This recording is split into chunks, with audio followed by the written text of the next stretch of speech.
सवाल है, एक समचतुर्भुज ABCD में ए जो है वो 60 डिग्री है और AB 12 सेंटीमीटर है, तो विकर्ण BD की लंबाई क्या होगी।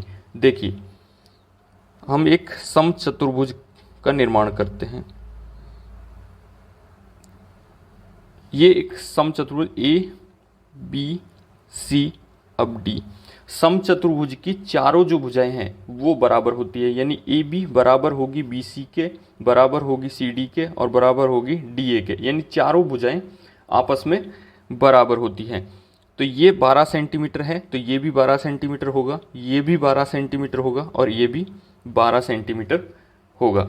इसके बाद में बताता है कि कोण ए जो है वो 60 डिग्री है, तो यहाँ पे ये कोण 60 डिग्री होगा।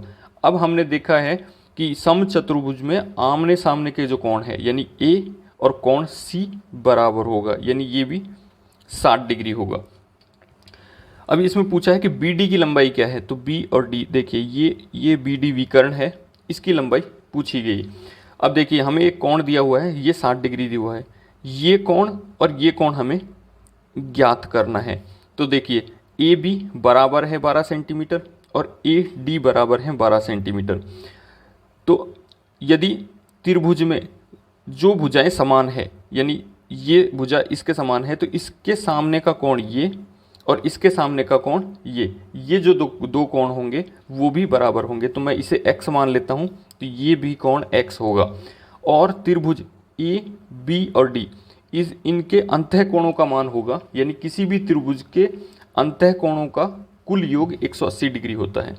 तो देखिए, हमारे पास तीन कोण हैं, एक है 60 डिग्री, दूसरा है x डिग्री और तीसरा भी x डिग्री है, और इन तीनों का मान है 180 डिग्री।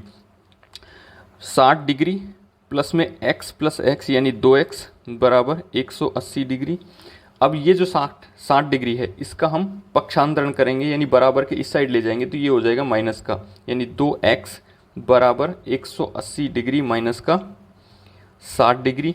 तो ये 2x बराबर हो जाएगा 120 डिग्री, और x निकाल लेते हैं, 2 का भाग देंगे तो ये हो जाएगा 60 डिग्री, यानी x का मान होगा 60 डिग्री। तो देखिए, यहाँ पे भी 60 डिग्री है, यहाँ भी 60 है और यहाँ भी 60 है, यानी ये जो त्रिभुज है इसमें तीनों जो कोण हैं वो बराबर हैं। तो जब तीनों कोण बराबर होंगे यानी 60 डिग्री के होंगे, तो ये समबाहु त्रिभुज हो गया, यानी कि तीनों भुजाओं की लंबाई भी समान होगी। तो ये 12 सेंटीमीटर है, ये 12 सेंटीमीटर है, तो ये जो भुजा है ये भी 12 सेंटीमीटर होगा, जो कि BD की लंबाई होगी और इस क्वेश्चन का आंसर होगा। तो इस क्वेश्चन का जो आंसर है वो दिया हुआ है ऑप्शन नंबर D में, तो ये होगा 12 सेंटीमीटर।